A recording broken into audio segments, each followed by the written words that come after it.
नुकताच sleep अपनियाचा certificate course केलाय आणि त्याच्यानंतर मला बऱ्याच लोकांनी, माझ्या पेशंट्स, माझे मित्र या सगळ्यांनी विचारलं, स्लीप अपनिया म्हणजे नेमकं काय? अपनिया या मेडिकल वर्डला श्वास खंडित होणे किंवा श्वास थांबणे, पण तो पूर्ण वेळ म्हणजे पण तो थोड्या वेळासाठी असतो. बऱ्याचदा 10 सेकंड्स पासून 1 मिनिटापर्यंतचा हा श्वास खंडित होऊ शकतो आणि त्यामुळे पेशंट्सला झोपेतून अचानक खडबडून जाग येत असते आणि त्याच्यामुळे झोप पूर्ण होत नाही आणि त्याच्यामुळे इरिटेबिलिटी, हेडेक यांसारखी बरीच लक्षणं. स्लीप अपनिया कशामुळे होत असतो? स्लीप अपनिया व्हायला 2-3 मुख्य कारण आहेत. त्यातलं एक महत्त्वाचं पहिलं कारण म्हणजे ऑब्स्ट्रक्टिव्ह अपनिया, ऑब्स्ट्रक्टिव्ह स्लीप अपनिया. ऑब्स्ट्रक्शन म्हणजे काय? तर ऑब्स्ट्रक्शनचा मराठी अर्थ की अडथळा येणे. ज्या वेळेला श्वासनलिका किंवा श्वासमार्गामध्ये काही अडथळे निर्माण होतात. अडथळे कशामुळे निर्माण होऊ शकतात? लार्ज टॉन्सिल्स, आपल्याला गळ्यामध्ये मागच्या भागाला टॉन्सिल ज्या वेळेला मोठे होतात, त्यांची साईज वाढते, त्यावेळेला त्याच्यामुळे ऑब्स्ट्रक्शन येऊ शकतो. दुसरं कारण म्हणजे बऱ्याच पेशंट्सला ॲडिनॉइड्स किंवा त्या ठिकाणी छोट्या मोठ्या गाठी असतात, त्याच्यामुळे स्लीप अपनिया होऊ शकतो. तिसरं महत्त्वाचं कारण म्हणजे फॅट्स. ओबीज पेशंट्समध्ये युजुअली हे आपल्याला बघायला भेटत असतं.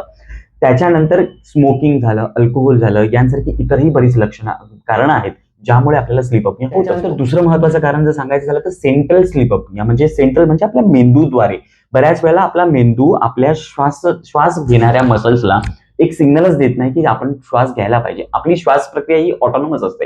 ही मेकॅनिझम मध्ये जेव्हा कोलमडतं त्यावेळेला सेंट्रल स्लीप अपनिया असा होत असतो. बऱ्याच पेशंटमध्ये ही दोन्ही कारणं असण्याची शक्यता असते. लक्षणं काय याची? मोठ्या मोठ्याने घोरणे. आपण बऱ्याच म्हणजे घोरण्या व्यतिरिक्त अचानक चॉकिंग, म्हणजे आपल्याला गळा दाबल्यासारखं वाटणं किंवा गॅस्पिंग, म्हणजे अचानक मोठ्या मोठ्याने श्वास घ्यावा लागणं झोपेतून उठून, ही त्याची लक्षणं आहेत. त्यामुळे काय होऊ शकतं? याच्यामुळे नवीन स्टडीजनुसार असं आहे की ज्यांना स्लीप अपनिया आहे त्यांचे कॉम्प्लिकेशन्स म्हणजे पेशंट्सला हार्ट रिलेटेड प्रॉब्लेम्स जास्त होऊ शकतात, पेशंटचं बीपी वाढू शकतो किंवा याच्या व्यतिरिक्त डायबिटीज वर्सन होऊ शकतो, म्हणजे तुमचे शुगर थोडंसं कंट्रोल व्हायला थोडासा त्रास होऊ शकतो. थोडक्यात ते डायबिटीज आणि इन्सुलिन ह्या दोघांवरही तो त्याचा वाईट परिणाम दिसून येत. आपल्याला स्लीप अपनिया आहे हे नेमकं कसं ठरवायचं? गोल्ड स्टँडर्ड मेथड आहे ती म्हणजे आपल्याला स्लीप स्टडी करता येते. स्लीप स्टडी ही युजुअली तुमच्या झोपेची सायकल म्हणा, तुमच्या हार्ट रेट, तुमच्या मुवमेंट्स, तुमच्या ऑक्सिजनची लेवल, या सगळ्यांचं एक अनालिसिस केलं जातं आणि त्या अनालिसिसचा एक कॅल्क्युलेट करून स्कोर तयार केला जातो. त्याला AHI असं म्हणतात, अपनिया हायपोपनिया इंडेक्स. जनरली 5 ते 15 असेल तर तुम्हाला माइल्ड स्लीप अपनिया असं म्हणता येऊ शकतं. 15 ते 30च्या रेंजमध्ये जो कॅल्क्युलेटेड स्कोर जर असेल तर त्याला आपण मॉडरेट असं म्हणू शकतो आणि जर 30च्या वरती असेल तर सिव्हिअर.